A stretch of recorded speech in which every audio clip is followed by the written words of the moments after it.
In this tutorial, I'm going to show you how to transfer PS5 video clips and screenshots to USB drive. So make sure to watch till the end so you do not miss any important steps.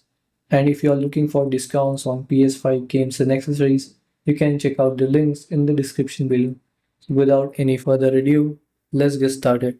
So first, connect the USB to your PlayStation. So after you have connected it, go to Settings, go to Storage, then here go to Media Gallery.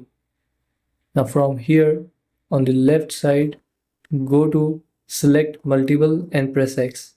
Now select the video clips and screenshots that you want to copy it to your USB, and after you have selected, in the bottom right side you will see these three dots.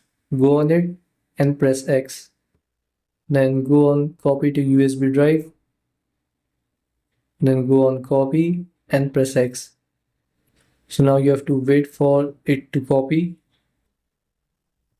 So after you have done copying, you will see here something like this. You can find your media under USB PS5 and you have to just press OK. And this is how you can transfer PS5 video clips and screenshots to your USB drive. Thanks for watching.